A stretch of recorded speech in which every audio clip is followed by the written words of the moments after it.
Halo, selamat malam. Berjumpa kembali bersama saya Wong Ganteng Sakdonyo. Mohon untuk tidak menyebutkan nama dan identitas dalam percakapan ini karena Siap. percakapan ini saya naikkan dalam konten YouTube. Gimana ini, Mbak? Iya, selamat malam Mas. Maaf ganggu. Gimana? Tadi kenapa aku telepon kan ada nenek sama kakek nggak berani telepon. Terus ini kakek sama nenek keluar, jadi berani telepon. Gimana? Mau tanya Mas, kan saya finish bulan 10 ya Mas. Siap. Terus saya itu maksudnya gini Mas. Saya itu kayak kemarin. Halo? Antara nambah halo, dengar Iya. Mas? Iya, lanjut. Antara nambah kontrak atau cari majikan lain. Bingung. Bimbang. Ya boleh cerita. Kenapa? Apa yang jadi bimbang? Kalau kerjaan itu sebenarnya gini Mas, nyantai ya.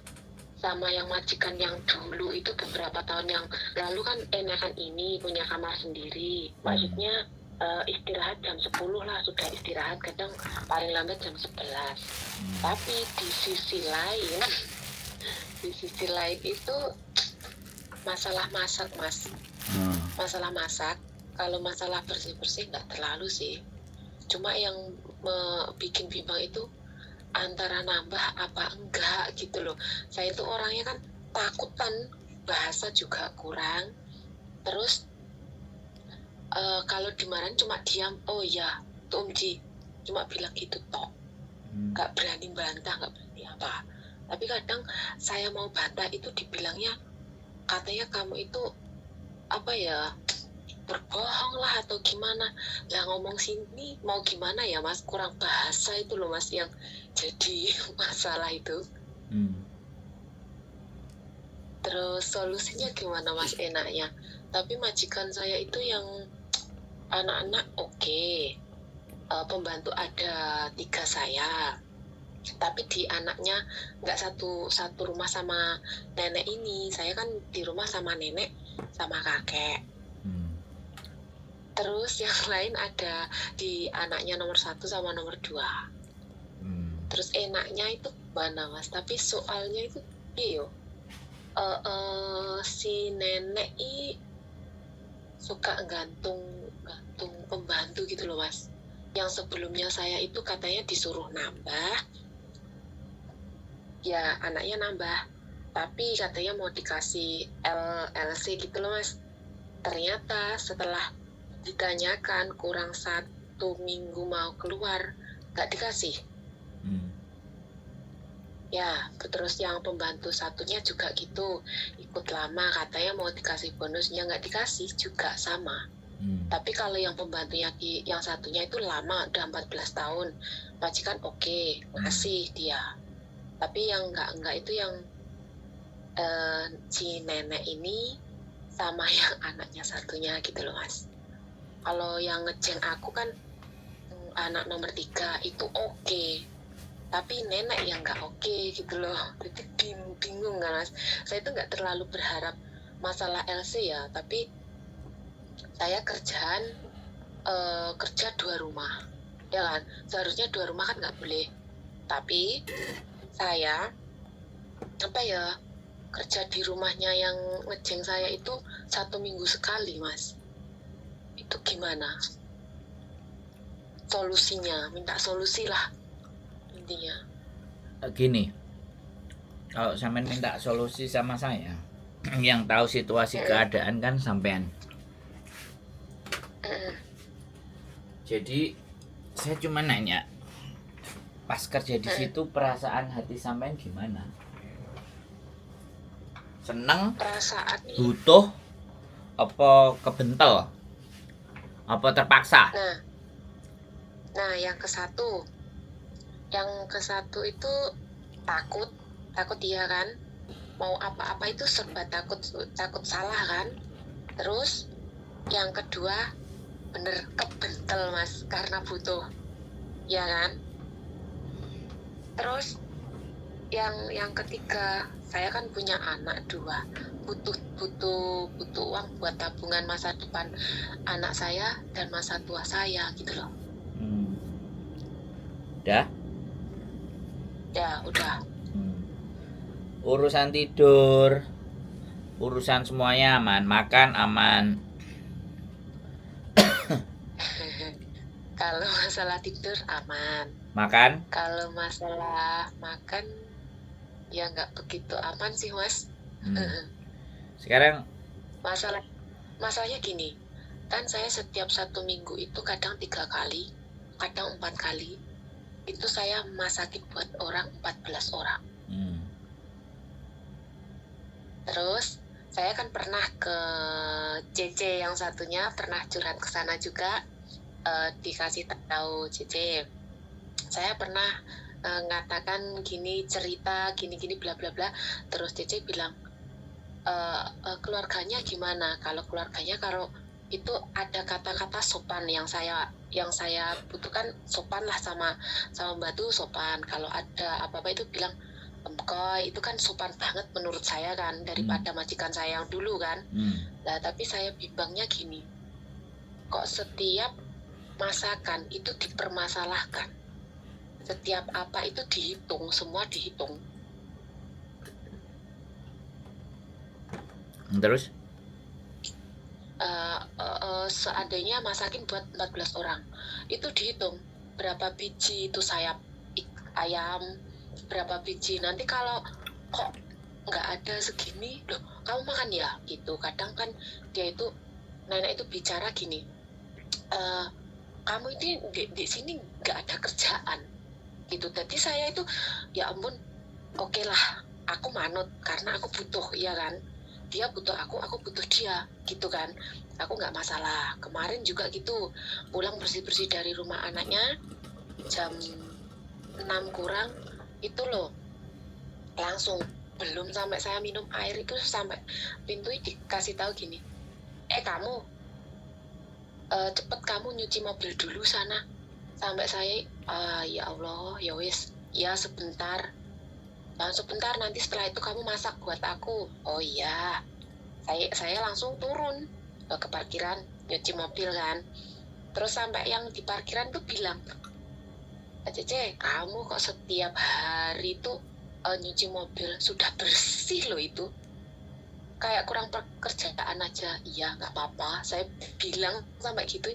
Ya ampun, walah, ini toh namanya yang gaji besar, terus apa ya, kerjaan berat tapi saya buat ringan. Nah, bimbangnya saya ini, di antara nambah lagi apa cari majikan lagi gitu loh kok. Saya tanya, gajinya berapa? Kalau gaji saya itu aslinya 4630, ditambah gaji saya bersih-bersih di rumah anaknya itu 600. Itu 1 minggu sekali, juga ada libur. Totalnya berapa? Terus yang saya tanyakan ini, enggak, totalnya berapa? Gimana Eko? Totalnya berapa? 5.000 sekian. 5.230. Nah, wes, sampean udah pernah finish ya, kan? Terus sudah pernah finish dulu. Oke. Sudah pernah finish. Wes, sampean mau cerita berapa lama lagi, tak tunggu?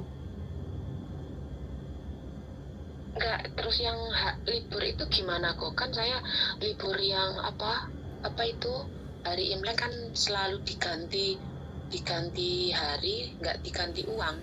Itu nggak apa-apa ya kok? Atau gimana kok? Ya nggak apa-apa. Ya memang kalau bisa libur itu, kalau libur itu memang harus diganti libur juga, bukan diganti uang. Kalau liburnya Imlek ini bintangnya 1, 2, 3, 4. Woi, ini 1 minggu ya. Iya. Yang buat teman-teman ini kalau 3 ya udah 3. Di bulan itu sampean ada libur 3.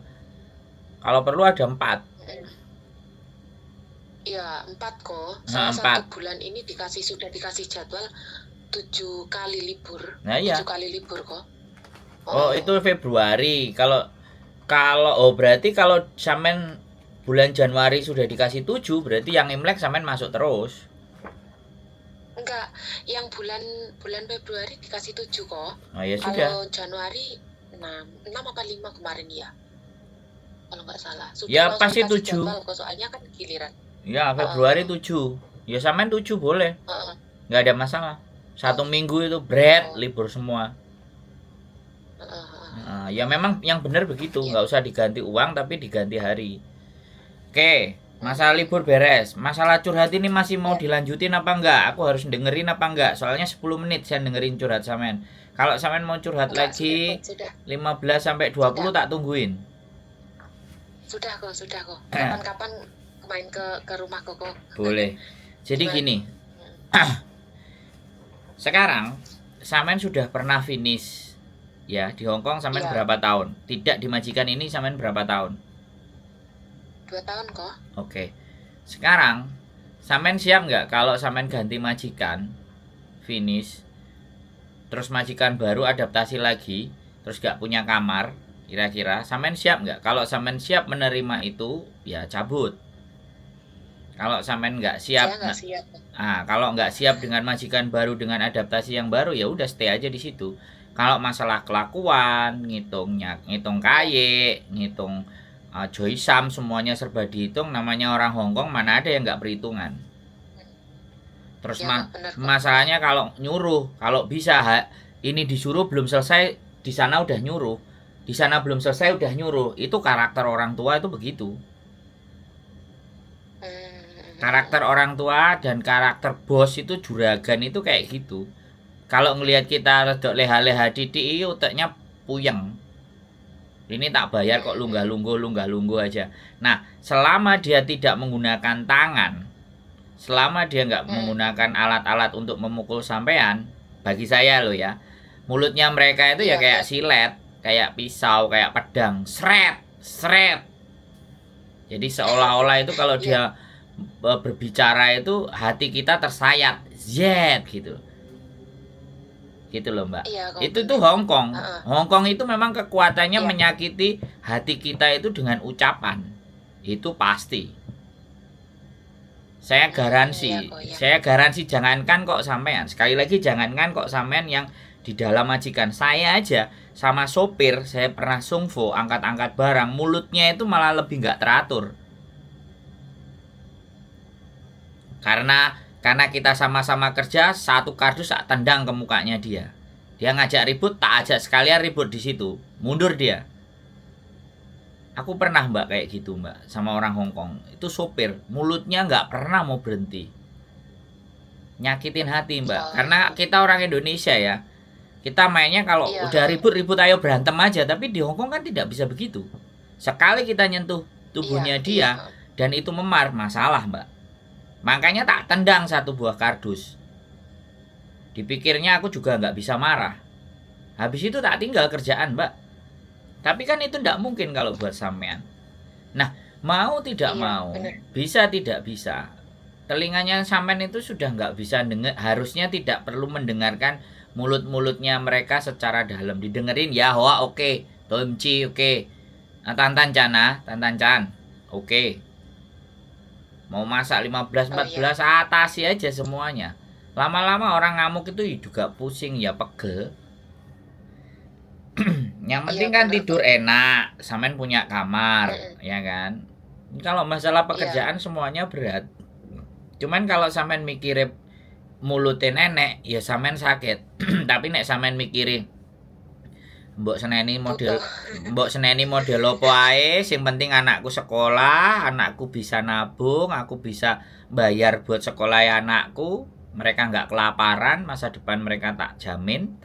Nah, jadi cara berpikirnya yang dibalik sebenarnya. Jadi jadi terkadang kita itu yang ngosoki WC, anakku sarjana. Yo le, buke nyambut gawe ngene ya le, sing sregep ya nek sekolah, sing rajin. Buke nyambut gawe kayak gini. Kalau perlu sampean video kan. Sampean video diri sendiri sambil ngomong sendiri, sambil ngersik-ngersiki sendiri, kirimkan ke anaknya. Ya kan? Begini loh rasanya. Begini loh rasanya. Kirimkan ke suaminya, kirimkan ke anaknya. Jadi jangan yang dilihat keluarga kita itu hari Minggu kita pakai baju bagus, makan enak, itu yang di syuting. Bahaya. Oh iya kok, bener. Yang di Bener. yang Saya di itu syuting itu mikirnya gitu. mikir Kameranya iya, taruh di saya atas mikir sana kalau nyapu, kalau ngepel. iya, saya mikir gini kok. Daripada saya yang 2 tahun yang lalu itu mending ini, tapi ini cuma ibaratnya mental ya kok. Kalau dulu kan majikan yang dulu kan pernah main tangan, tapi saya bisa bertahan 2 tahun. Masa yang ini nggak bisa bertahan Nah, lebih, kalau bisa itu lebih 2 tahun lah gitu loh. Tapi nah. saya downnya gini kok, antara nambah kontrak atau cari lain. Kalau cari yang majikan lagi nanti adaptasi lagi bagaimana gitu loh kok. Sebenarnya nggak ada masalah sampai 2 tahun selesai, ini mau 2 tahun lagi selesai. Artinya rapot sampean itu selalu bagus. Jadi begini, orang-orang itu kalau sudah berada di zona yang nyaman, maka dia tidak akan berpikir lebih dalam. Ya wes ngene ae. Kalau saya nggak begitu. Kalau sampean tanyanya ke saya, level saya Iya dari iya kok ya. level saya dari gelandangan Victoria Park, ya kan, sampai akhirnya aku Iya punya kok. istri, sampai sekarang aku tidur nyenyak pakai AC, sepatu yang dulu cuman 1 pasang sekarang 4 pasang 5 pasang. Saya men-challenge diri saya untuk yang lebih lagi. Itu kalau saya nggak mau stuck hidup dengan Iya. kayak gini. Sampai akhirnya saya berkomitmen sama istri saya sudah bisa bayar rumah tanpa harus saya bekerja sama orang. Jadi jangan paksa saya untuk kerja dengan orang. Kalau kamu nggak mau bikin company atau perusahaan, udah kita pindah aja, aku bilang. Pindah negara aja, ke Jepang kek, pindah ke Australia kek, sekalian. Daripada di sini semuanya kita udah punya tapi hidupnya gini-gini aja. Kalau saya loh ya mbak. Jadi Iya. ini penggambaran ke dalam diri sampean. Di saat sampean sudah bisa menghasilkan sesuatu, sampean juga punya tabungan, sampean nggak punya utang, keluarga sampean nggak ada yang sakit, ya kan? Coba bayangkan sampean yang cerita ke saya, orang tuanya sakit, orang tuanya meninggal, nggak bisa nengok, utangnya di rumah banyak. Coba sampean berpikir ke sana. Di sisi lain sampean tak ajari untuk men-challenge diri sendiri lebih tinggi. Di sisi lain sampean melihat orang-orang yang diuber-uber rentenir, paspor digadekan. Halo? Iya iya, saya dengerin kok. Biar sampean itu bisa mensyukuri hari-hari ini, yang tidur di dapur, yang tidur di bawah, yang tidur cuman hanya sekat, majikan nonton TV dan semuanya kedengaran keras, majikan nggak tidur-tidur, yang jaga nenek, jaga kakek, yang sebentar-sebentar ke toilet, nggak bisa tidur dengan nyenyak, mereka harus nuntun nenek atau kakeknya supaya dia nggak jatuh, kalau jatuh sampai patah tulang, sampai kepalanya sering pusing, minumannya bodrek, gara-gara nggak pernah tidur 1 jam 2 jam aja, sudah sangat mepet sekali, sudah nyenyak, sudah enak tidur begitu. Coba. Iya. Jadi Bener kok. Jadi terkadang ya sekali lagi kita nggak melihat dunia, yang kita lihat hanya diri kita sendiri. Akhirnya yang terjadi apa? Ya kurang bersyukur. Saya tidak berbicara sama yang kurang bersyukur. Saya tidak berbicara begitu. Tapi Iya. karena kita hanya melihat diri kita sendiri, kita tidak melihat ke dunia sana, di luar sana. Kalau sampai nonton konten saya hampir, coba yang meratap itu, yang nangis-nangis itu sampai dengerin. Supaya sampean Iya, bisa dengerin kok. sampean supaya bisa ngerasa bahwa uripku jek lebih enak ya dibandingkan mereka. Iya bener kok. Saya kadang gini, ya Allah, yang lebih parah sama saya itu masih banyak lagi. Kadang nggak dikasih makan, kadang gini, kadang gitu. Ya Allah, alhamdulillah saya masih bisa bersyukur lah, bisa apa ya, tidur nyenyak, tempat tidur kan lebar, nggak kayak dulu. Ibaratnya kalau libur kan nggak terlalu cepat keluar, bisa istirahat dulu. Itu alhamdulillah banget. Nah, jadi begini loh mbak, ketika sampean punya sisi nyaman dengan tidur enak, jam malam nggak terganggu, pasti ada sisi yang nggak enak. Apa yang nggak enak? Mulutnya nenek. mulutnya kakek. Iya. Iya begitu. Gitu loh. Ya memang begitu balance. Jadi hidup itu bahagia sama susah itu berjalan seiring.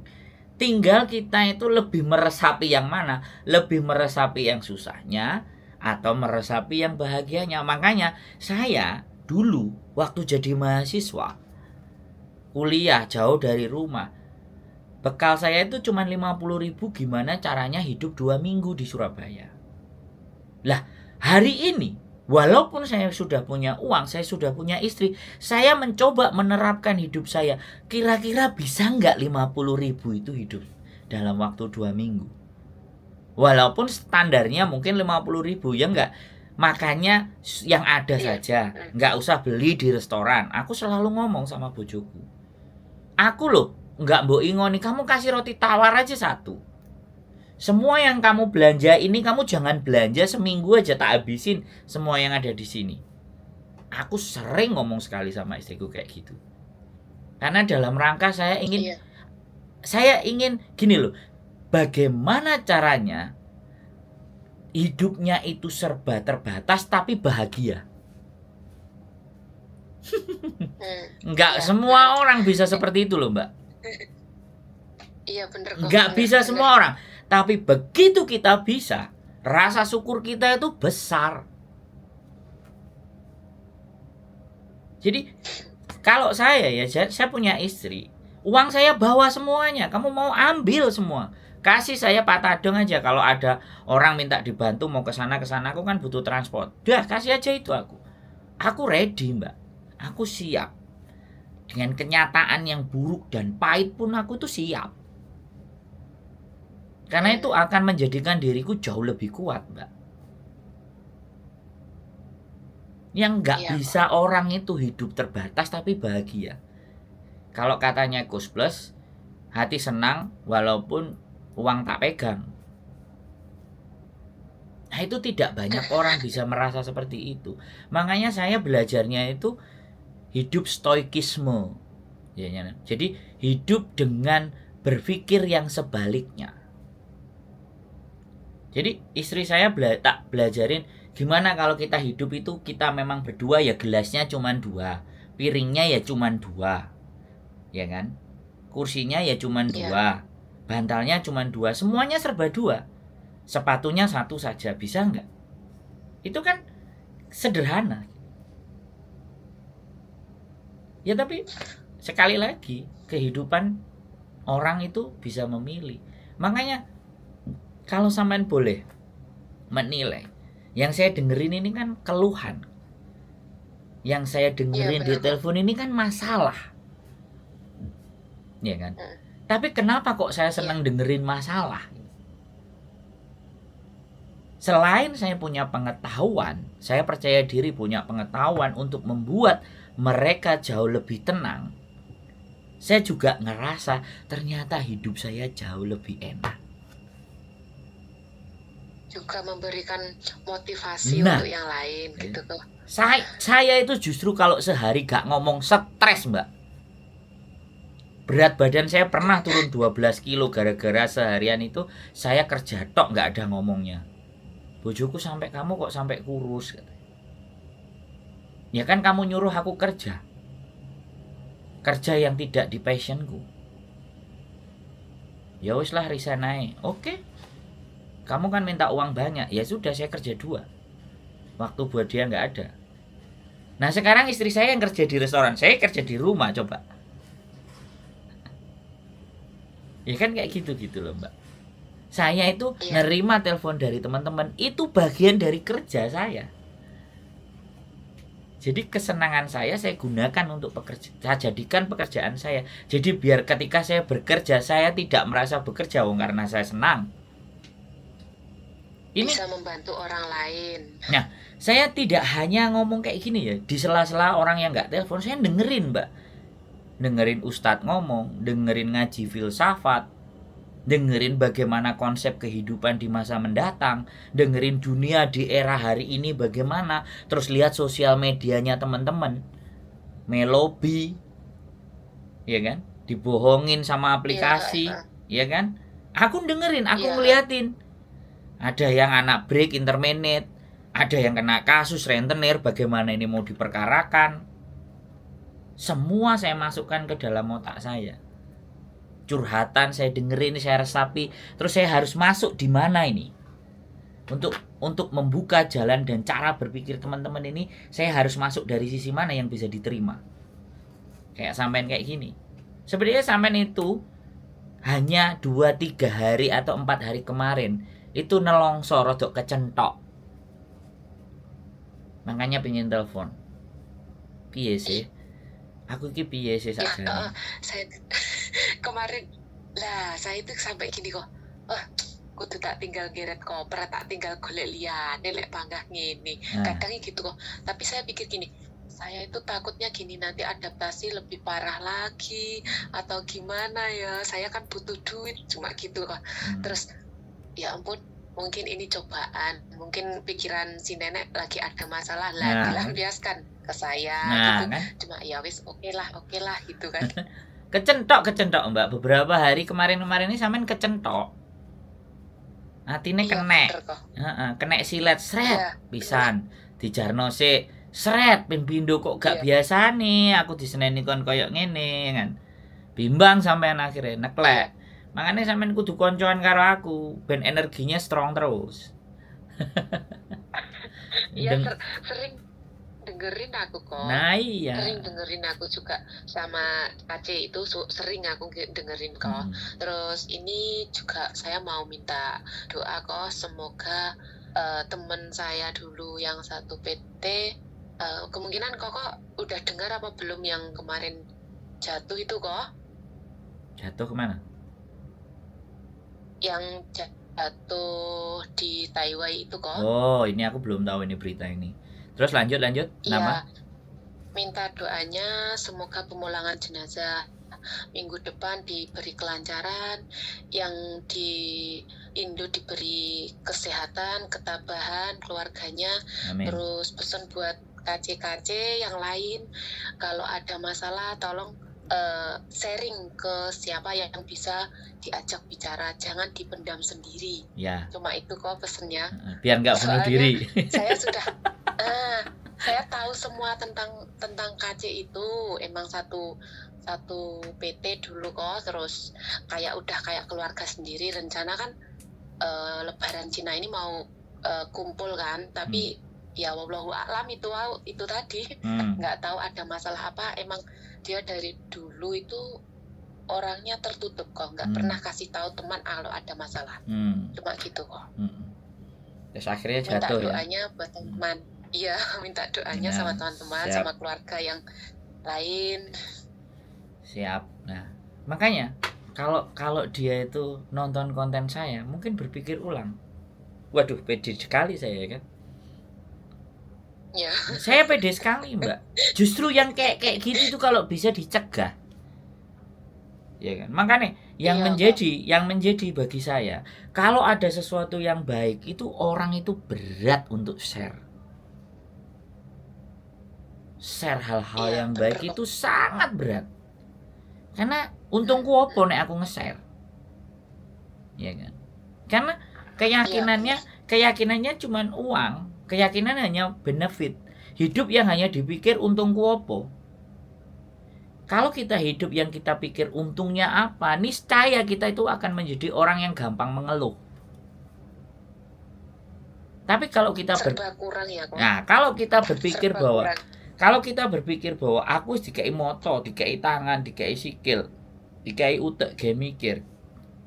Terus apa yang aku lakukan membuat orang lain menjadi bermanfaat dan senang? Aku yakin orang itu akan jauh dari stres.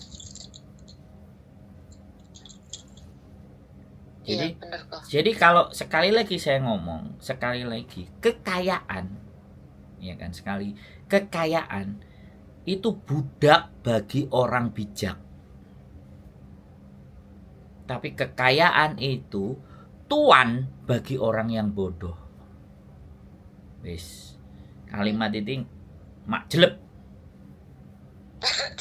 Bener kok. Langsung baik ngenai. Kasarane wong Jawa. Iya. Iya bener kok.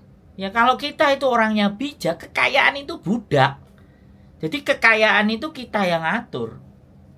Kekayaan itu bisa bicara harta, bisa bicara uang. Kita yang atur karena kita bijak. Tapi kita akan menjadi orang bodoh kalau kekayaan itu menjadi tuan yang harus diikuti. Sampai sak piro. Ya bener kok. Kita nilainya diri sampean itu melebihi 1 miliar. Ya kan? Coba dari kecil sampai besar sampean didik anak sampean. Uang yang sampean hasilkan berapa dihitung bisa lebih dari 1 miliar. Tapi kadang-kadang kan tidak disadari. Coba ketika sampean sudah sakit, ya kan? Gitu Iya. loh, ya. Oke? Iya, bener. Sudah? Ya, Sudah makasih. terang ya. Sehat selalu ya.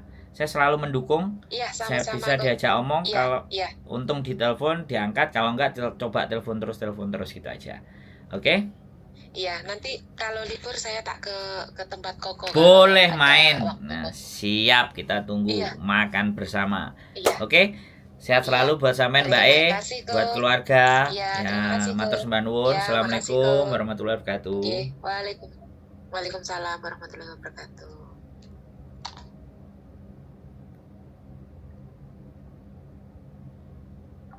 Oke teman-teman semuanya, nggak apa-apa ya. Kalau mumet silahkan telepon. Oke, keep stay tune my YouTube channel and see you next video. Bye bye.